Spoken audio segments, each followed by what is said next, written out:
Welcome to a journey of truth and self reflection. Lost Buddha, lost light, the misfortune that changed India forever. Spiritual reflections by Om Atma Jyoti. This video is not just a narration, it is the mirror that may awaken something deep within you. On this scared land of India, Siddhartha Gautama became the Buddha, but his awakening was not a miracle.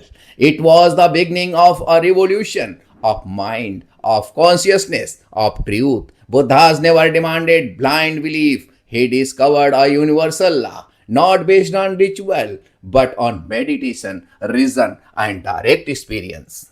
He spoke of suffering, but also of health, ethics, mindfulness, and inner light. He offered not fear, but clarity, not superstition, but self realizations. From his wisdom emerged center of learning like Nalanda, Takshashila, and Vikramshila, ancient universities that spread knowledge freely, turning India into the Vishwaguru, the teacher of the world.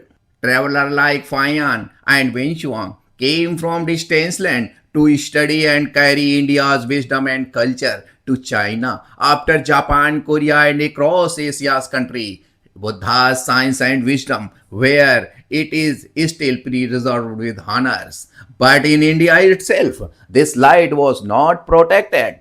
Buddha's teachings questioned blind faith, caste, and control. So those in power felt threatened as silent war began. Monasteries were attacked, monks were pushed aside, and center of knowledge were destroyed. Nalanda was burned. Thousands of scriptures were burned. It was not just a library lost, it was the destructions of humanity, most awakened vision.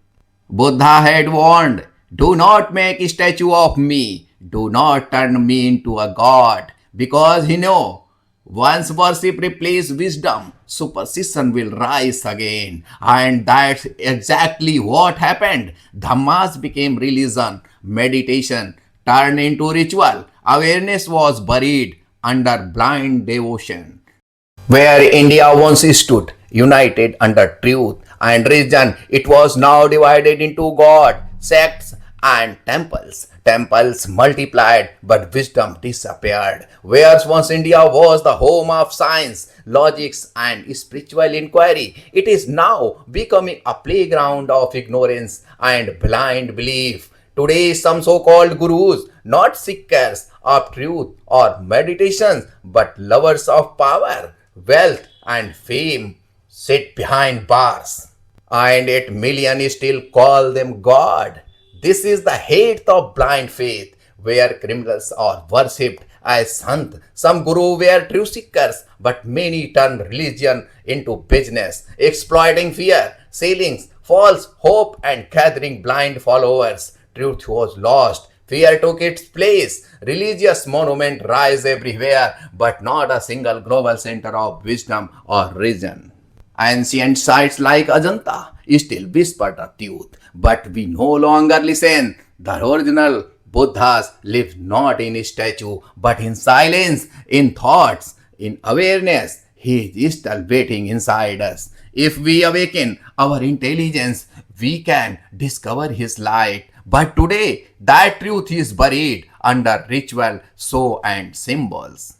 India's the land of truth. It is now drawing in superstition and religious spectacles. Globally, reasons has become 4 trillion industries, but compensation and wisdom are in crisis. Conclusion: Buddha is not our past, he is the future.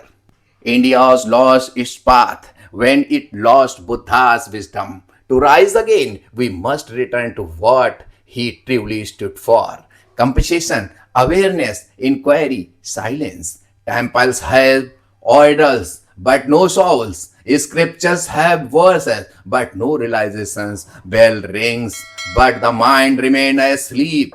We fear questions, but Buddha said, questioning is the first step to liberation. The truth still lives. It is hidden, not dead. India must ignite the flame of reasons once again, go beyond religions and return to humanity. From the depth of my heart, I bow to all those great souls: Fayan, Wenswang, Emperor Asoka, Chandragupta Maurya, Kanishka Harshvardhan, and in modern time, Dr. B.R. Ambedkar, and also who carried the light of wisdom, equality, and awakening across the ages. This is not a ceremony, this is a mirror. If this message awaken even a spark within you, then this afford has founded its purpose. Our intention is not to hurt any religion's caste or anyone's religious sentiment, but to serve as a mirror for self-reflections. We all have the potential to become a Buddha, because Buddha is not a religion. Buddha is a title, and the one who attain it is called the light of Asia. Thanks for watching a humble effort by Om Atmajoti, Om Shinkushwaha. Walk with awareness. Until next time, be still, be aware, be the light.